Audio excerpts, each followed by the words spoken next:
El desarrollo puberal empieza ¿con qué? Con el crecimiento testicular. Y si es niña, ¿con qué empieza? Con la telarquía, ¿de acuerdo? Casi siempre la telarquía, es decir, el crecimiento puberal es más frecuente en niñas más temprano que en niños, ¿no? En promedio, la telarquía en las chicas empieza a los 11.1 años. En cambio, el crecimiento testicular en los chicos empieza a los 11.6 años. Es decir, el desarrollo puberal empieza más temprano en la mujer y dura menos. El desarrollo puberal en el hombre empieza más tardío y dura más tiempo. Esa es la razón por la cual frecuentemente los hombres tienen mayor talla que las mujeres. Bien, en cuanto a sospecha de síndrome de Turner, ¿qué cosa haría sospechar que esta niña tuviera síndrome de Turner? Cuello alado, talla baja, ¿qué más? ¿Qué es algo bien importante que nos hace sospechar de síndrome de Turner? ¿Mm? Disgenesia gonadal, ¿no es cierto? Entonces no vamos a tener los desarrollos puberales. En general, yo voy a tener por cada grupo etario alguna sintomatología en síndrome de Turner. ¿Cuál es la sintomatología más frecuente en la etapa neonatal? ¿Alguien sabe? ¿Qué debo sospechar que una niña tiene síndrome de Turner en la etapa neonatal? Ok, el higroma quístico en la etapa prenatal que se puede ver, perfecto, en la ecografía transnucal, y eso va a provocar un cuello alado, ¿no es cierto? Un repliegue. Y algo que también llama la atención cuando nace, ¿eso asociado a qué? A edema, ¿ya? Un edema duro en manos y pies, en dorso de manos y pies, ¿de acuerdo? Si yo veo una ecografía con higroma quístico, si yo tengo un cuello alado, si yo tengo edemas de manos y pies, un edema duro de manos y pies, uno debe sospechar en síndrome de Turner, ¿de acuerdo? En la etapa neonatal. Luego viene la etapa de pubertad, ¿no es cierto? En la etapa de pubertad, en donde lo que vamos a ver es esto, ¿no? Es una niña que tiene talla baja y que tiene disgenesia gonadal, ¿no? Muy bien. En este caso, no parece que tuviera estos problemas, ¿no? Lo más probable es una niña que está en una pubertad normal. ¿Cuándo hablamos de una pubertad normal? ¿Cuándo hablamos de pubertad precoz? En niñas menor de 8 años, ¿de acuerdo? Y pubertad retrasada, ¿después de cuánto? Avanza, por favor. Siguiente. Una más. Sigue avanzando, unas 4 más. Sigue avanzando. Una más. Avanza. Eso, avanza. Sigue avanzando. A ver.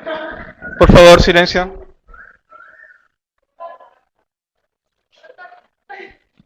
Ya. Bien, a ver. A ver, por favor, guarden silencio.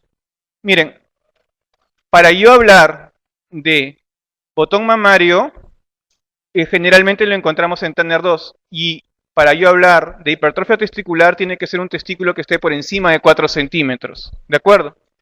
Lo normal de la aparición de la pubertad está entre 9 y 13 años en la mujer y de 10 a 14 años en el varón. Si yo tengo un niño que no tiene desarrollo de caracteres sexuales y tiene más de 14 años, hablo de pubertad retardada en el varón. Y si tengo una niña que tiene más de 13 años y no tiene caracteres sexuales, hablo de pubertad retardada en la mujer. ¿De acuerdo? Si yo estoy en un estadio de Turner 2, como en este caso, ¿es una pubertad retardada, sí o no? ¿Qué dicen? No, no es cierto, porque ya hay botón mamario. Y si hay botón mamario, significa que está dentro de la etapa normal. Pubertad adelantada es aquella niña que tiene 8 o 9 años y un varón de 9 a 10 años. Y pubertad precoz, menor de 8 años en las niñas y menor de 9 años en los niños. Muy bien. Entonces la pregunta 1, la alternativa correcta es la clave A. Tranquiliza a la niña ya que la pubertad se ha iniciado dentro de los límites normales. Pregunta 2. Niña de 10 años de edad que al examen físico presenta mama y pezón elevados, formando una pequeña prominencia, vello pubiano escaso, poco pigmentado, liso, en el borde interno de los labios. La madurez sexual, según Tanner, corresponde al estadio 2. ¿Por qué estadio 2? El vello pubiano, ¿cómo debe ser en el estadio 2 a diferencia del estadio 3? Liso, ¿ya? El vello pubiano en el estadio 2 es liso. El vello pubiano en el estadio 3 es rizado, ¿ya? En cuanto a las mamas, ¿cómo deben ser las mamas en el estadio 2? Como un cono, ¿de acuerdo? Tanto mama y pezón elevados, pero solo hasta lo que es la areola, ¿de acuerdo? Como un cono. Retrocedemos para que vean eso del estadio 2.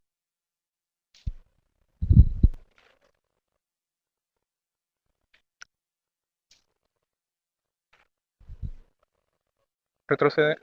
Ahí. Una más. No, avanzamos. Ya. Una más. Aquí.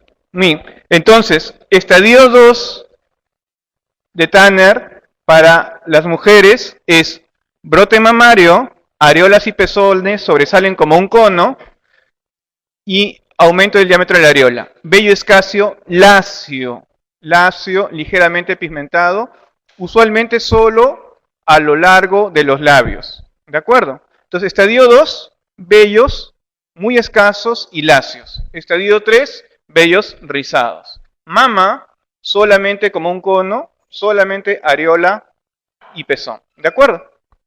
Estadio 2. Por lo tanto, la clave de la pregunta 2 es la alternativa E. ¿Ok? Pregunta 3.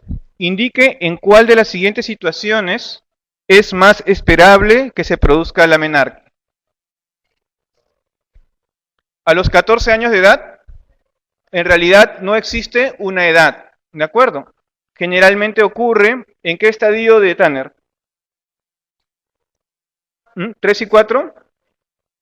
Después del 2 y el 3, ¿no? Entre 3, 2, 3, 4, podría ser dependiendo. A los 14 años de edad, no. Un año antes de alcanzar la aceleración máxima de crecimiento. ¿Cuándo se alcanza la aceleración máxima de crecimiento? Justo un tiempo antes de la menarquia, ¿de acuerdo? 2 años después de la telarquia. ¿Qué opinan? Ese es el promedio de tiempo que hay entre la telarquia y la menarquia, ¿no? 2 años. Avanza, por favor. Sigue avanzando hasta terminar todos estos estadios. La siguiente. La siguiente. La siguiente. Ahí. Miren. En la niña, el botón mamario ocurre en el estadio 2 y la menarquia ocurre casi siempre luego del estadio 2, ya prácticamente llegando al estadio 3. En el estadio 3 de Tanner, la velocidad de crecimiento máximo ocurre meses antes ya de que llegue a la menarquia. ¿Ok? Y normalmente existe un periodo de 2 años entre la telarquia y la menarquia. Por lo tanto, la pregunta 3, la alternativa correcta es la alternativa C. 4. Marcia, de 14 años, consulta por ausencia de caracteres sexuales secundarios. Al examen físico presenta mandíbula pequeña, cúbito valgo, talla en el percentil 3, obesidad, abundantes nevus, desarrollo mamario y vello pubiano en estadio 1 de Tanner. Antecedente de bajo peso al nacer, otitis medias a repetición. De los estudios solicitados surge una edad ósea de 12 años y valores de FSH y LH elevados. ¿Cuál es el diagnóstico más probable? ¿Por qué? ¿Ok? ¿Qué tiene? El cúbito valgo, ¿ya? Los nebus, ¿qué más? Tanner 1, talla baja. ¿Cuándo hablamos de talla baja? Cuando está por debajo de qué percentil? ¿Percentil? 3, ¿ya? Por debajo del percentil 3. ¿Y qué otra cosa me hace pensar en que esta niña tenga síndrome de Turner? ¿Mm? La FSH y el LH incrementado, ¿de acuerdo? Significa que probablemente tenga una disgenesia gonadal, ¿ya? 4, alternativa correcta, la alternativa C. Las niñas con síndrome de Turner, ¿tienen retardo mental frecuentemente o no? ¿Qué opinan? ¿Mm? ¿50-50? ¿Ah? ¿Qué opinan?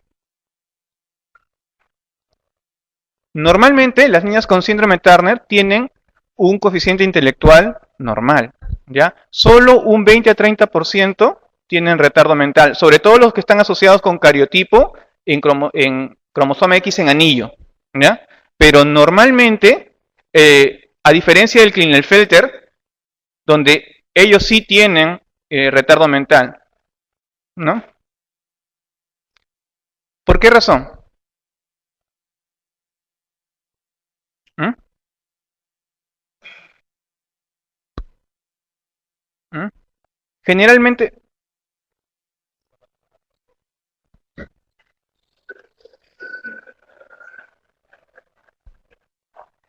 hay que hacerle cariotipo. Ya, está. Ya, ya. Bueno, ya se me pasó que estaba hablando.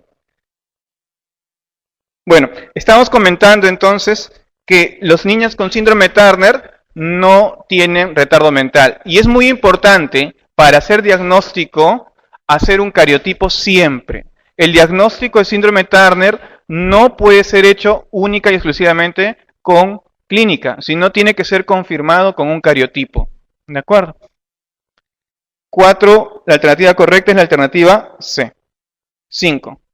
La ginecomastia es el crecimiento benigno de los tejidos glandulares y el estroma de la glándula mamaria de los varones. ¿En qué estadio de desarrollo genital, según Tanner, se presenta con mayor frecuencia?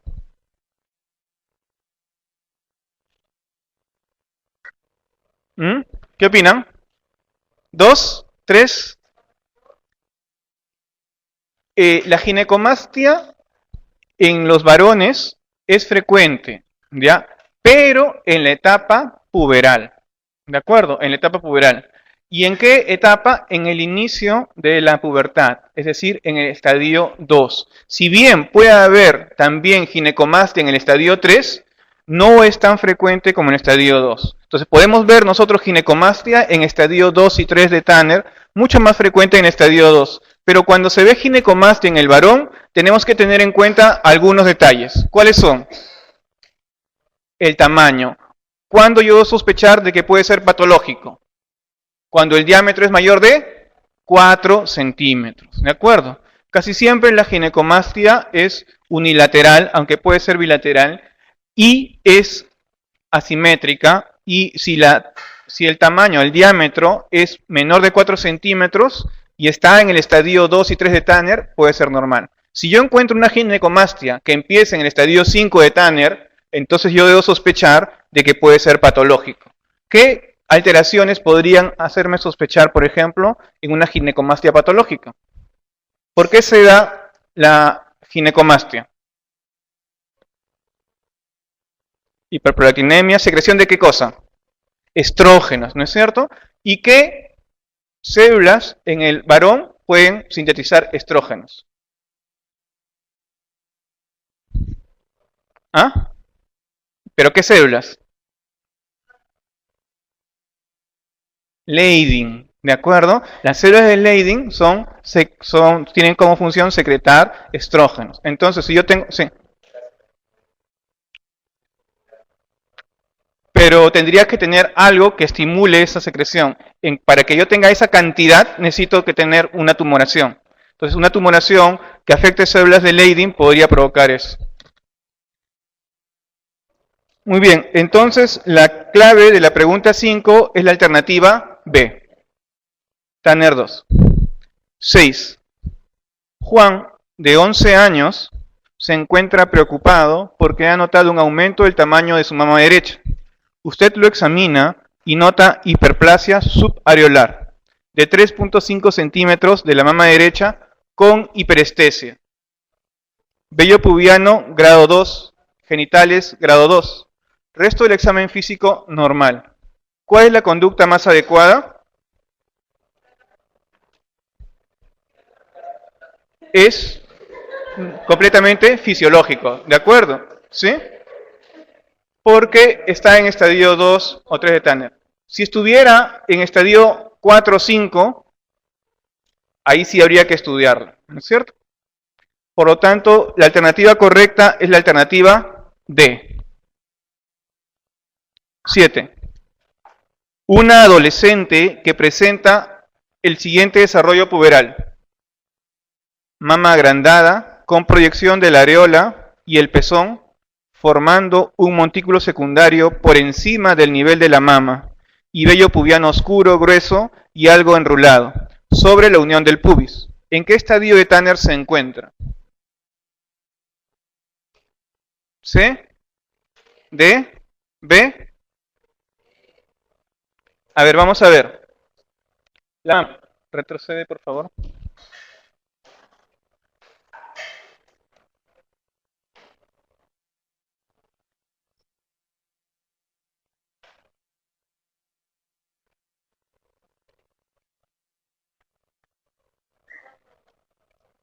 A ver, ahí.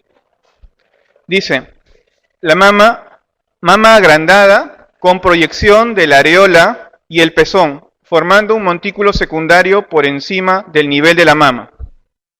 ¿Qué estadio es? 2, no es un cono. Siguiente, 3. Elevación de la mama y la areola, pero en un mismo plano. Eso tampoco es. Por lo tanto, siguiente, por encima del contorno de la mama y puede distinguirse como una segunda elevación, ¿no? Es el estadio 4, ¿ya? Ok. Eso con respecto a mamas, el estadio de Tanner es 4. Y con respecto al vello pubiano oscuro, grueso y algo enrulado sobre la unión del pubis. Si fuera 4, ¿qué sería? Vello pubiano de tipo adulto, es decir, lleno, ¿ya? ¿Cuál es la diferencia entre el 4 y el 5? ¿Ah? Cara interna del muslo. ¿Ya? El estadio 4 no compromete la cara interna del muslo. El estadio 5 sí llega hasta la cara interna del muslo. Por lo tanto, la pregunta 7, la alternativa correcta es la alternativa D. Mamas 4, vello pubiano 3. 8. ¿Cuál es el signo más importante que evidencia el inicio puberal en el varón? Agrandamiento del tamaño testicular y escrotal, ¿no? ¿Cuándo digo que se empieza a agrandar el testículo? Cuando tiene más de ¿cuánto? 4 centímetros. Ojo, 4 es el número mágico. 4 para ginecomastia, 4 para los testículos, ¿no? Entonces, la pregunta 8, la alternativa correcta es la alternativa D. 9. ¿Cuándo se considera que una niña presenta pubertad precoz? Cuando se inicia antes de los 8 años. Y si fuera varón, antes de los 9 años. Muy bien. Pregunta 9, alternativa correcta, alternativa A. 10. ¿En qué momento de la pubertad se produce el pico de aceleración del crecimiento en las niñas? ¿Clave? ¿Inmediatamente antes de la telarquía? No. ¿En el estadio mamario 2 y 3 de Tanner? Sí, ¿no? Generalmente es antes de que aparezca la menarquia. Coincidiendo con la telarquía, no, tiene que pasar un tiempo después de la telarquía, inmediatamente después de la menarquia tampoco. 10, clave B.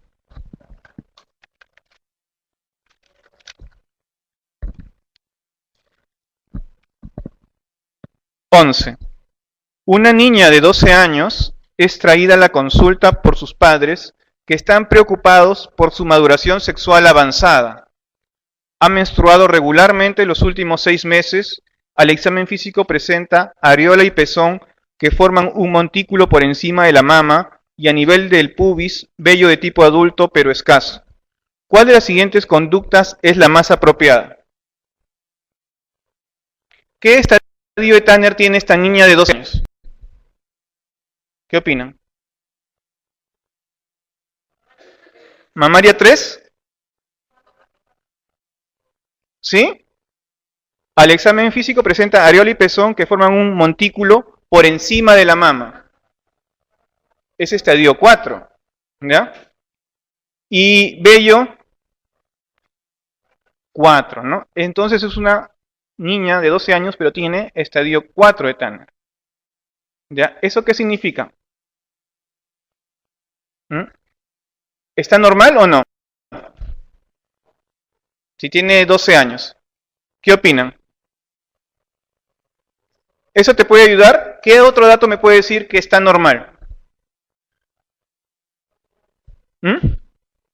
Menstruación. ¿Cuándo empezó la menstruación? A los 11 años y medio. ¿De acuerdo? Entonces su telarquía, ¿cuánto ha sido? A los 9 años y medio. ¿Será una niña que tiene pubertad precoz? No, no es cierto. Entonces, tiene una maduración sexual normal. Por lo tanto, la clave correcta será la alternativa D. Tranquilizar a los padres informándoles que se trata de un desarrollo normal. Bien, no creo que todos hayan hecho ese ejercicio, pero básicamente con criterio podrían haberlo sacado, ¿no? 11, la clave correcta es la alternativa D. 12. El agente etiológico que más frecuentemente causa vulvovaginitis, clave.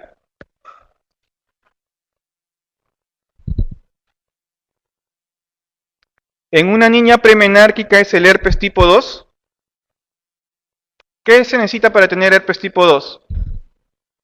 Vida sexual activa, ¿no es cierto?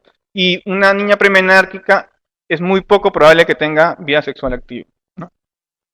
En una niña premenárquica es la Candida albicans. No es frecuente la Candida albicans, ¿de acuerdo? En un adolescente con actividad sexual es el herpes tipo 2.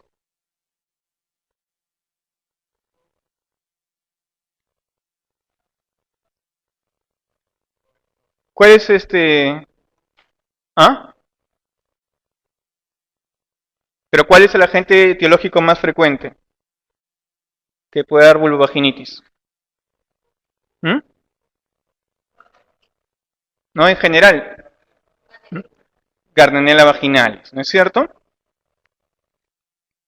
Y en una niña premenárquica, ¿es la oxiurasis? Sí, lo más frecuente es, si no es por una leucorrea fisiológica o una lesión inflamatoria, una de las cosas que pueden provocar que se arrastre gérmenes de las heces hacia el introito vaginal son los oxiuros, ¿no? El Enterobius vermicularis, que, como ustedes saben, las hembras ponen sus huevos en el orificio anal, ¿no? Y en las noches migran hacia la zona perineal. ¿Cuál es el tratamiento de la oxiuriasis? ¿Ah? Mebendazol. O albendazol no es inyección. La otra es pamoato de pirantel. ¿Ya? Mebendazol o pamoato de pirantel. ¿Ya? O sea, en general se da mebendazol. Clave, la pregunta 12, la alternativa A. 13.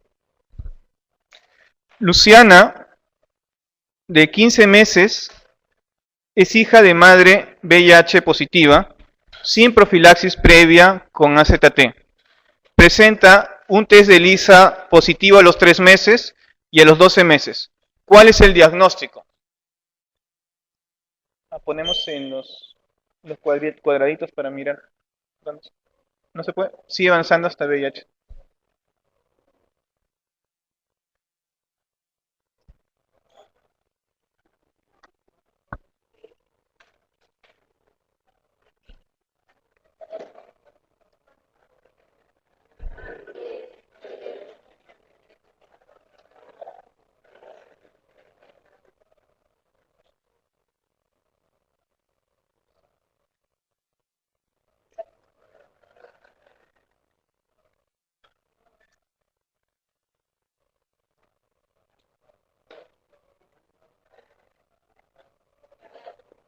Bien, a ver, para hacer diagnóstico de VIH, ¿cómo lo hacemos?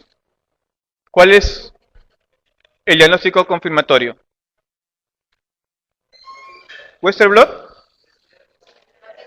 Normalmente, si tenemos un niño pequeño, un lactante, lo más indicado es hacerle reacción en cadena en polimerasa para medir carga viral. ¿De acuerdo? Normalmente se hace con DNA más que con RNA por los costos, ¿no? Y en todo caso, con uno es suficiente. Tenemos que hacer 2 pruebas, ¿no? 2 pruebas para tener diagnóstico confirmatorio. ¿De acuerdo? Si no tenemos, siguiente, avanza. Sigue avanzando, hasta que llegara a diagnóstico. Si no tenemos la posibilidad de hacer reacción en cadena de polimerasa, ¿qué otra cosa nos podría ayudar a hacer diagnóstico antes? Cultivo para VIH, pero es muy difícil de hacer, se hace en laboratorios y casi siempre no lo hacemos. ¿De acuerdo? ¿Y qué más podría utilizarse? El antígeno P24. ¿Qué es el antígeno P24? Es un antígeno del virus, ¿no es cierto? De la cápside viral, ¿de acuerdo? Sin embargo, no es tan específico como la carga viral, ¿de acuerdo? Pero nos puede ayudar. Ok, entonces, para el diagnóstico de un niño con VIH antes del año y medio de vida, podríamos usar carga viral, ¿de acuerdo? Pero si no tenemos la posibilidad de usar carga viral, podríamos también hacer cultivos, podríamos tener también PB24, ¿ya? Sin embargo, necesitamos tener 2 test positivos confirmatorios, ¿ok? Siguiente. Ahora, si no tenemos esa posibilidad, lo único que nos queda es evaluar la cantidad de anticuerpos contra VIH que hay. Sin embargo, la IgG, los anticuerpos IgG, pueden atravesar la barrera placentaria y pueden ser de la madre, ¿de acuerdo? Entonces, un niño que tiene IgG positivo para VIH puede que no sea propio de él, sino puede que sea propio de la madre. Tenemos que esperar todo el tiempo de vida media que tiene ese IgG de la madre para poder decir que realmente sea el niño. ¿Y cuánto tiempo se espera?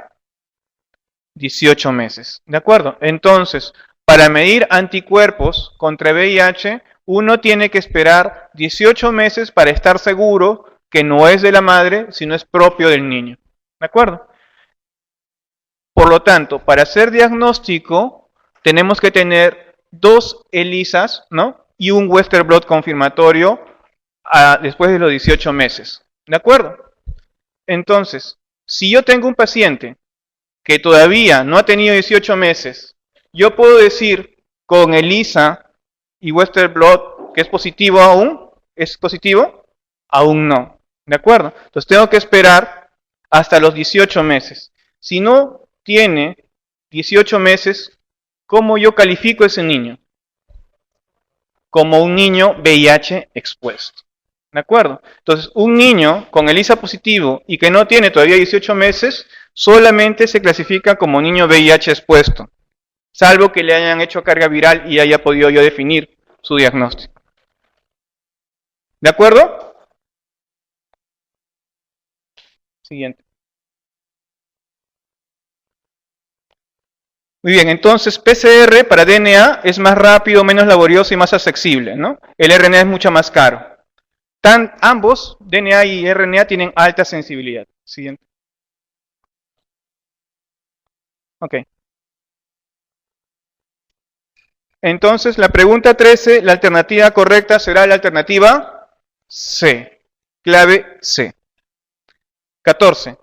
¿Cuál es la característica distintiva de la inmunosupresión originado por la infección por el virus de la inmunodeficiencia humana? Alteración en los niveles de CD4. ¿De acuerdo? Esa es la característica típica. Y es más, ahora es característica de clasificación. ¿Sí? Los niveles de CD4. Avanzamos, por favor. Avanzamos. Avanzamos. Retrocede, perdón, retrocede. Retrocede para ver los niveles de CD4.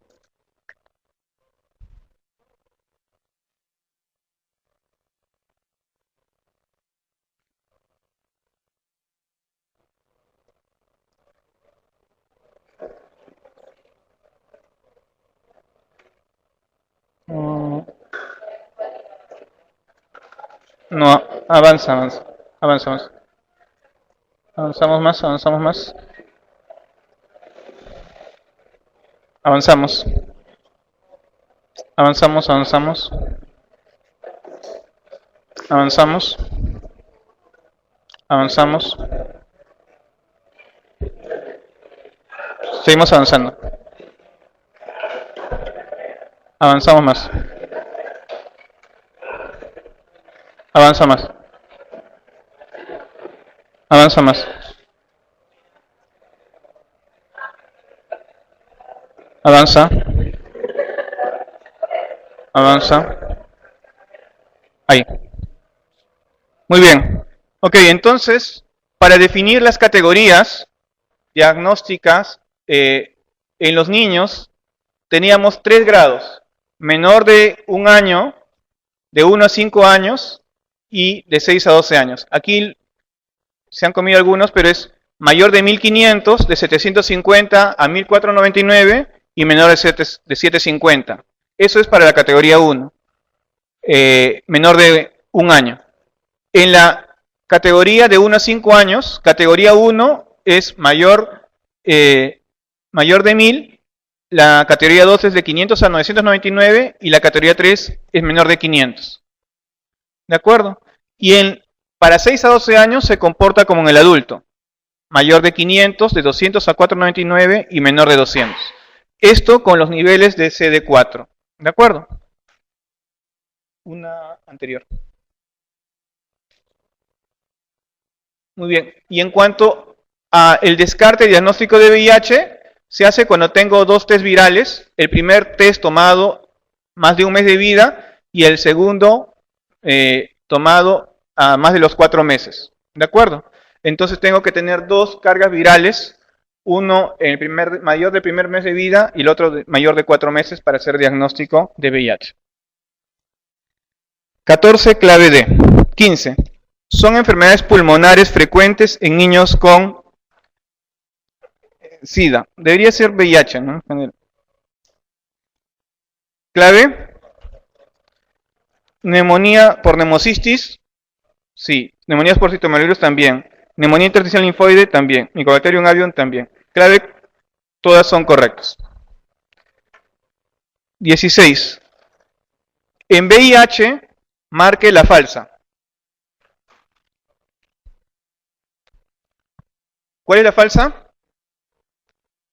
D. B. ¿La mayor forma de contagio en población pediátrica es perinatal? Sí. ¿La relación hombre-mujer con infección se mantiene en 10 a 1? No. Antes era 10 a 1. ¿De acuerdo? Luego, esto ha bajado ¿a cuánto? Más o menos 3 a 1. ¿De acuerdo? 3 a 1. Relación hombre-mujer. ¿El PCR tiene alta sensibilidad a partir del mes de vida? Correcto, ¿no? Entonces, la clave incorrecta es la alternativa B. 17. Quimioprofilaxis para VIH en recién nacidos. Clave. Vamos, retrocedemos un poquito. retrocede, retrocede.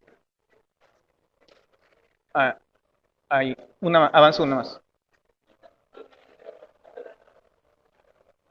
Una más.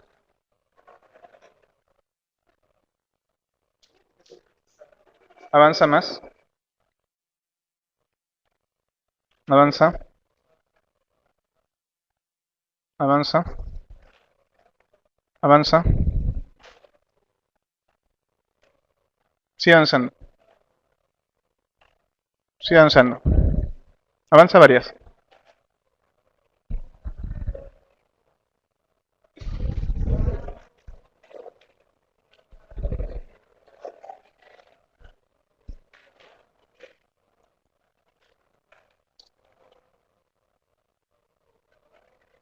Sigue avanzando.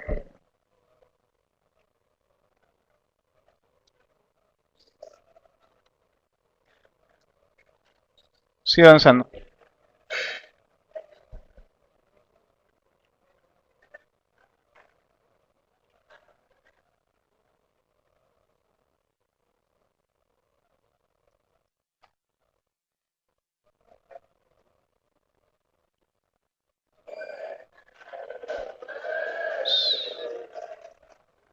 Sigue avanzando.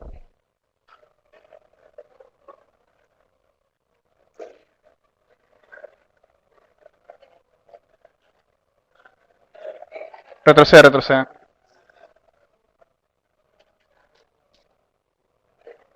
Retrocede un poco más, por favor. No, retrocede, retrocede. Retrocede.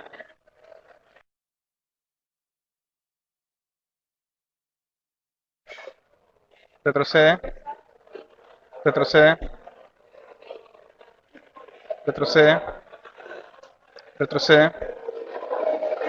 Retrocede. Retrocede. Retrocede.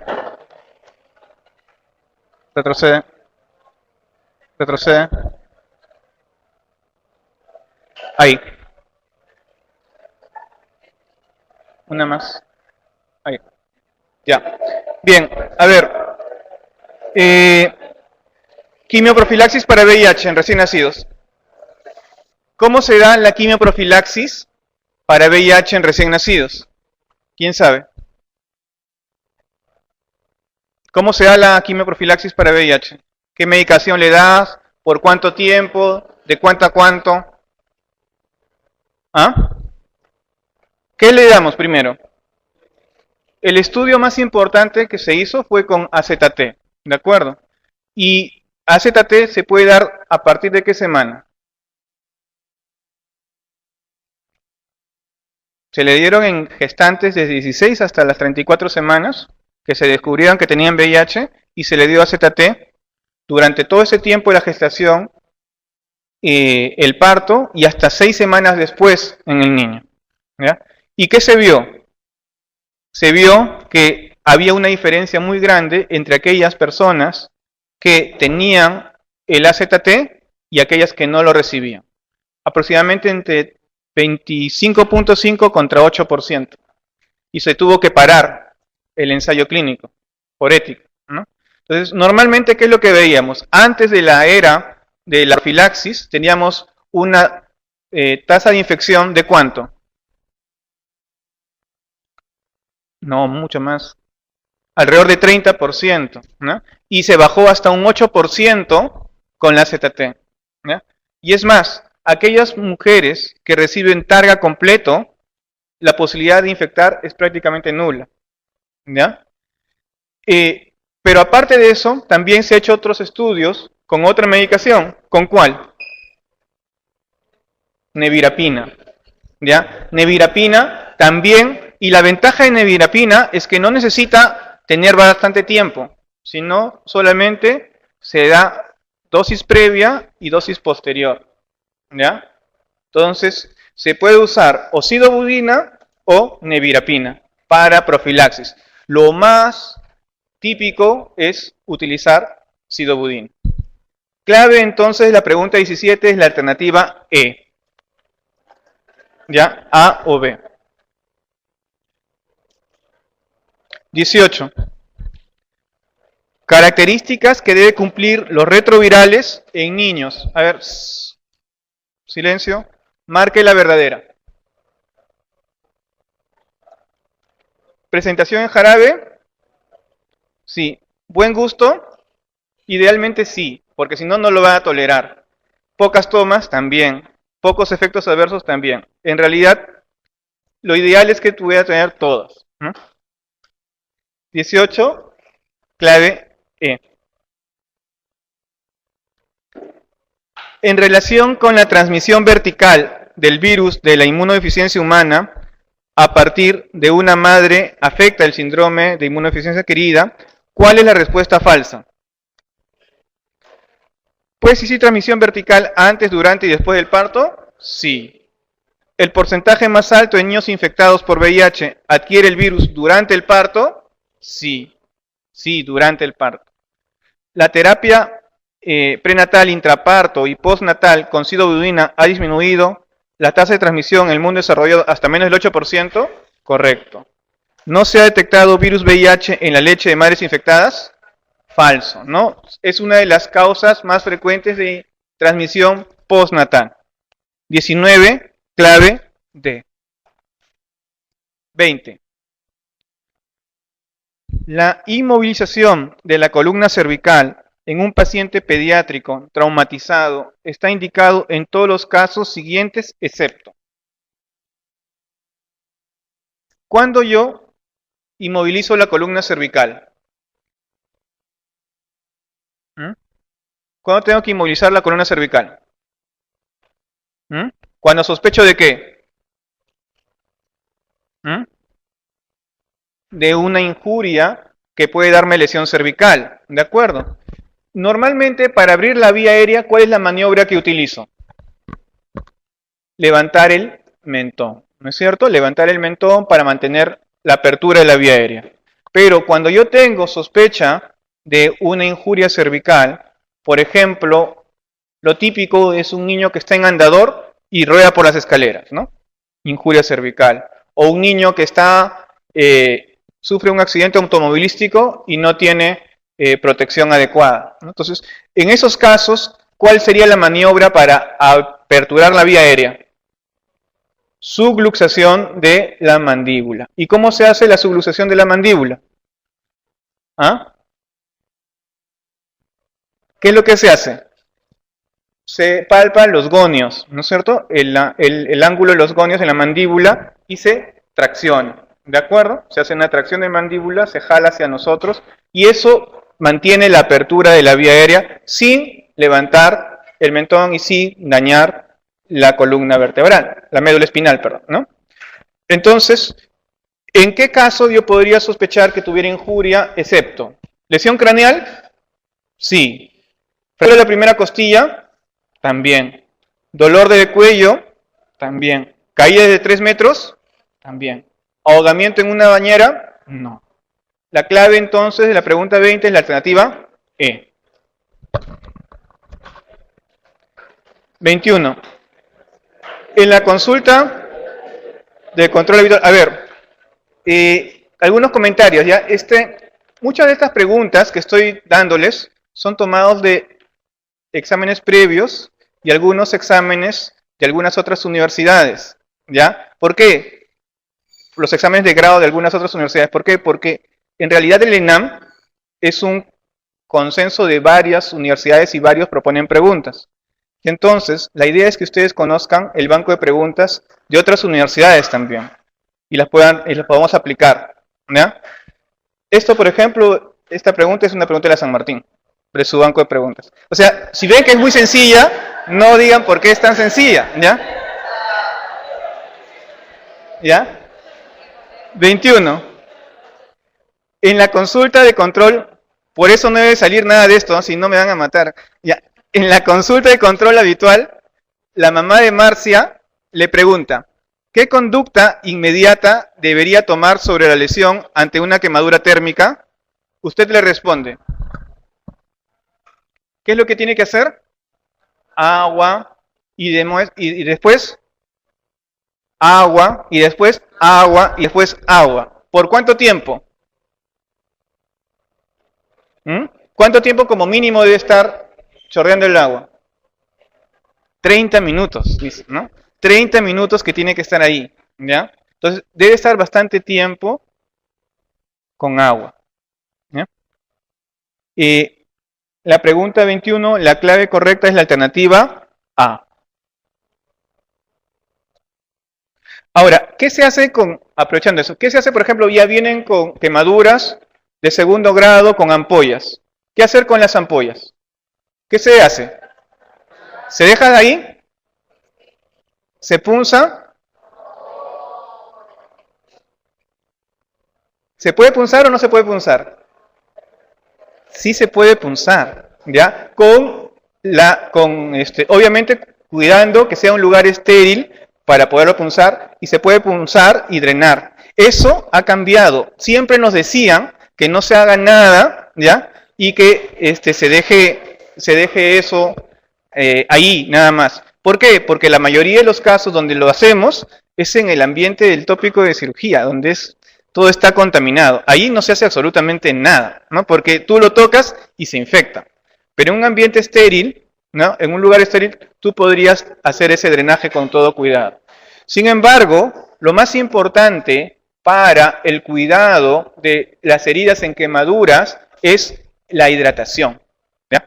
La hidratación en estos pacientes tiene que ser mucho mayor de las normales. ¿Por qué? Porque las pérdidas insensibles son mucho más altas, ¿no? Es algo muy importante tener en cuenta. Bien, pregunta 21, la alternativa correcta es la alternativa A.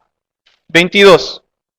Paciente de 14 años a quien el examen de salud escolar detectan un valor de tensión arterial en percentil 97 para la edad, talla en percentil 90 y peso en percentil 75. ¿Cuál es su conducta? Primero, ¿tiene hipertensión arterial o no tiene hipertensión arterial?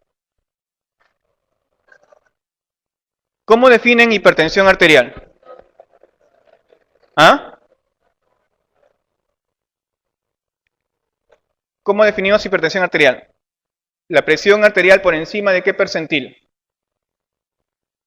Por encima del percentil 95 para la edad, repetida en más de 2 oportunidades en diferentes tomas. ¿De acuerdo? Eso es hipertensión arterial. Por encima del percentil 95 para su edad y para su talla. ¿De acuerdo? Entonces, si ustedes ven el Harriet Lane, si alguna vez han visto el Harriet Lane, ven cardiología y dice presión arterial y ven percentiles y ven de acuerdo a la talla. ¿De acuerdo? Entonces, lo primero que tienen que hacer para evaluar la presión arterial en un niño es fijarse su percentil talla para edad. De acuerdo a su percentil talla para edad, ¿en qué percentil está? Tiene una presión sistólica y una presión diastólica para cada edad. ¿De acuerdo? Entonces, para eso nosotros tenemos que tener las tablas a la mano. Ahora, si yo tengo un niño con presión alta, ¿cuál es la causa más frecuente de hipertensión en un niño? ¿Mm? ¿Cuál? ¿Primaria o secundaria? Secundaria, ¿ya? Hipertensión arterial en niños es secundaria, salvo que sea un adolescente con antecedentes de obesidad y esas cosas. Pero generalmente si es un niño, y mientras más pequeño es el niño, más causas de secundaria es. ¿Cuáles son las causas más frecuentes de hipertensión arterial secundaria? Casi siempre tiene que ver con compromiso renal, ¿ya? Y va a depender del grado de hipertensión. Si yo tengo un niño con hipertensión arterial severa, unas hipertensiones muy grandes, ¿qué es lo que yo debo sospechar? Ok, pero bien altas, hipertensión renovascular, ¿de acuerdo? Estenosis de la arteria renal, ¿ya? Las estenosis de la arteria renal en los niños pueden ser por varias causas. Si es un neonato, trombosis, trombos, ¿no? Por ejemplo, en el cateterismo, le hicieron el cateterismo umbilical y salió un trombo y se quedó en la arteria renal. Puede provocar hipertensión, ¿ya?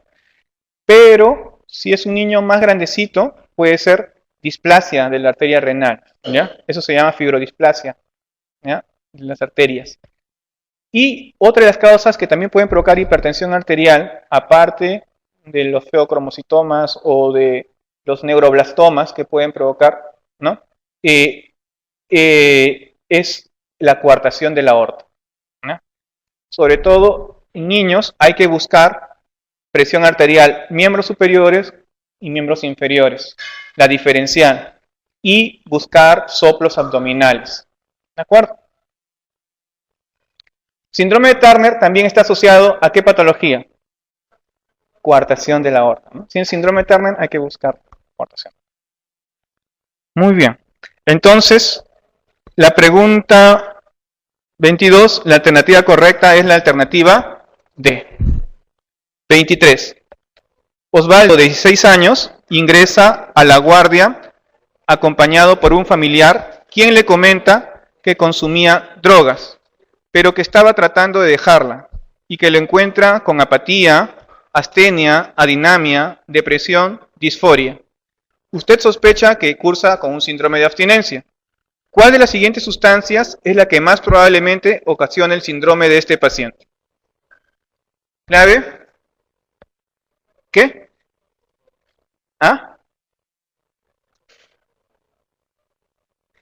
El síndrome de abstinencia más frecuente que uno ve es el síndrome de abstinencia por cocaína, ¿ya? El síndrome de abstinencia por cocaína está caracterizado por lo que estamos comentando acá, ¿ya? Astenia, apatía, adinamia, disforia, pero sobre todo puede haber depresión, ¿ya? A diferencia, por ejemplo, de la abstinencia por morfina, ¿de acuerdo? O por anfetaminas, donde lo que hay es un síndrome de irritabilidad, ¿no? 23, la alternativa correcta es la alternativa D.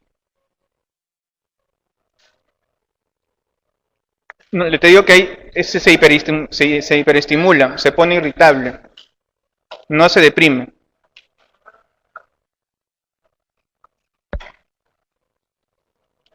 (24) Concurre al servicio de emergencia un paciente de 13 meses que sufrió un traumatismo de cráneo por caída de altura aproximadamente de 3 metros. El paciente presenta llanto consolable, localiza el dolor y tiene apertura ocular solo en respuesta a un estímulo doloroso. ¿Qué puntuación en la escala de coma de Glasgow presenta el paciente? Avanzamos, por favor. Seguimos avanzando.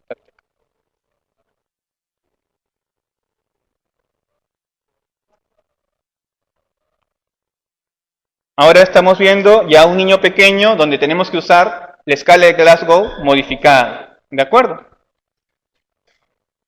Siguiente.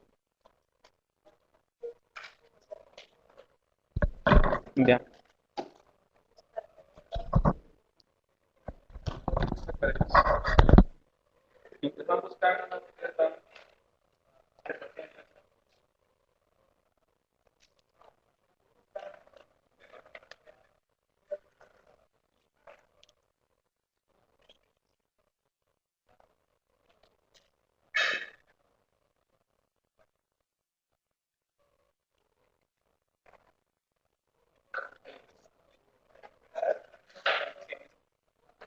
Ajá.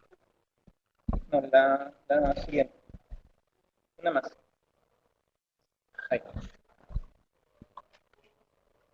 Muy bien, entonces, en este niño teníamos que evaluar ocular, verbal y motora. ¿De acuerdo? En los niños pequeños, los lactantes, podíamos usar la escala de Glasgow modificada. La siguiente. Donde todo es igual, salvo en verbal que se utiliza llanto como respuesta. ¿De acuerdo? Por ejemplo, para la apertura ocular, ¿de cuánto tiene? Tiene apertura ocular solo en respuesta a un estímulo doloroso. Por lo tanto, eso es 2 puntos. ¿Ya? En cuanto al llanto, ¿qué dice? Llanto consolable, ¿no es cierto? Presenta llanto consolable. Por lo tanto, eso es puntuación 4. Y en cuanto a respuesta motora, localiza el dolor. Por lo tanto, tiene 5. 5, 4 y 2, ¿no? Por lo tanto, el puntaje es 11. La clave correcta de la pregunta 24 es la alternativa B. Y 25, que ya es más sencilla, un niño de 7 años sufre un traumatismo encefalocraniano y presenta apertura ocular por el dolor, respuesta verbal, sonidos incomprensibles y respuesta motora, retira el dolor. ¿Cuál es el score de Glasgow? El anterior. Anterior. Ahí. Entonces, ocular, ¿cuánto tiene? 2. Luego, verbal, ¿cuánto tiene? Sonidos incomprensibles. ¿Qué tiene?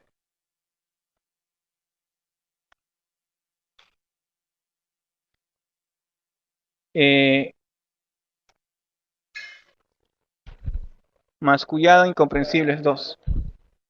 No incomprensibles, 2, 2, 2.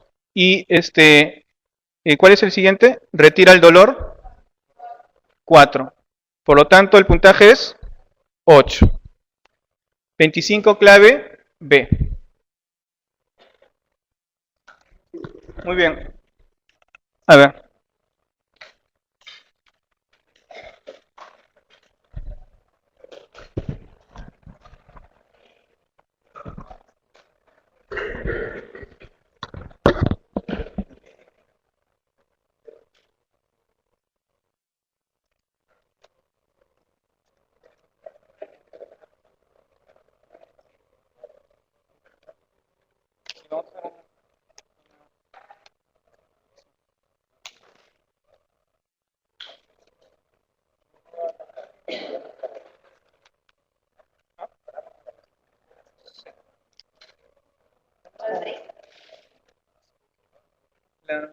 Los puestos